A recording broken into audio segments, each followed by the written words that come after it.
Hi friends, welcome to Chennai food. இன்னைக்கு நாம பேல் பூரி எப்படி செய்யறதுன்னு பார்க்க போறோம்.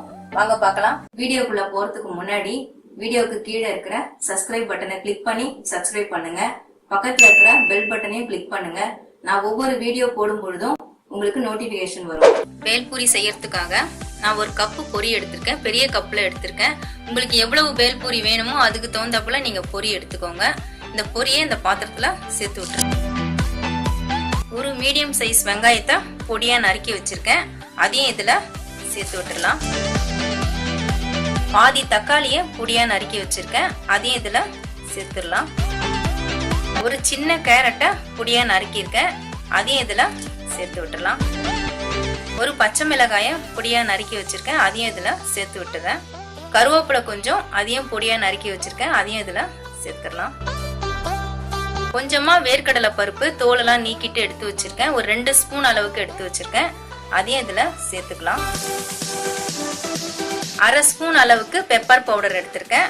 1/4 ஸ்பூன் அளவுக்கு ரெட் சில்லி பவுடர், 1/4 ஸ்பூன் அளவுக்கு சால்ட். இது எல்லாத்தையும் இதோட கலந்து விட்டுடலாம். கடைசியா கொஞ்சம் எலுமிச்சம்பழம் சாறு. உங்களுக்கு புளிப்பு எவ்வளவு வேணுமோ அதுக்கு தகுந்த போல நீங்க எலுமிச்சம்பழம் சாறை சேர்த்துக்கலாம். எலுமிச்சம்பழம் சாறை நான் சேர்த்து விட்டுட்டேன். இந்த கொத்தமல்லியில கொஞ்சம் கொத்தமல்லிய இதுல நான் சேர்த்து விட்டுறேன். எல்லாத்தையும் நம்ம கலந்துக்கலாம்.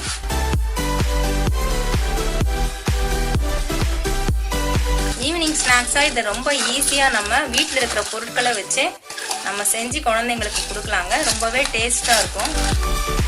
இது கூட நம்ம வேணும்னா காரா பூந்தி சேர்த்துக்கலாம், ஓமப்பொடி சேர்த்துக்கலாம், அப்புறம் பானிபூரிக்கு யூஸ் பண்ற அந்த பூரியை சேர்த்துக்கலாம். இந்த மாதிரி நம்ம விருப்பம் தான். இது கூட சேர்க்கிற பொருட்கள் எல்லாம் பருப்பு வேக வச்சு சேர்த்துக்கலாம், உருளைக்கிழங்கு வேக வச்சு சேர்த்துக்கலாம். இந்த மாதிரி உங்களுக்கு டேஸ்ட் எப்படி பிடிச்சிருக்கோ அதுக்கு தகுந்தா போல நீங்க பொருட்கள் எல்லாத்தையும் சேர்த்துக்கலாம். இந்த பேல் பூரியை நம்ம 2 நிமிஷத்துல கலந்து குழந்தைங்களுக்கு கொடுத்தோம்னா ஈவினிங் ஸ்நாக்ஸா அவங்க சாப்பிட்டுப்பாங்க. எல்லாத்தையும் நான் கலந்து விட்டுட்டேன். நல்லா மிக்ஸ் ஆயிடுச்சு பாருங்க. நம்ம போட்ட பொருட்கள் எல்லாமே கலந்துருச்சு. உப்பு, காரம், பெப்பர் எல்லாமே நல்லா மிக்ஸ் ஆயிடுச்சு. பேல் பூரி ரெடி ஆயிடுச்சுங்க. எல்லா பொருட்களையும் சேர்த்து நல்லா கலந்து விட்டாச்சு. இப்ப நம்ம சர்விங் பிளேட்டுக்கு மாத்திக்கலாம். பேல் பூரியை நான் சர்விங் பிளேட்டுக்கு மாத்திட்டேங்க.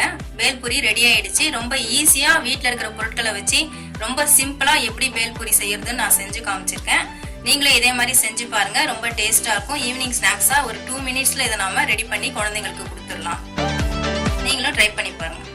ருசியான சுவையான பேல் பூரி ரெடி. இதே மாதிரி தொடர்ந்து நான் நிறைய ரெசிபிஸ் உங்களுக்காக கொடுத்துட்டே இருப்பேன்.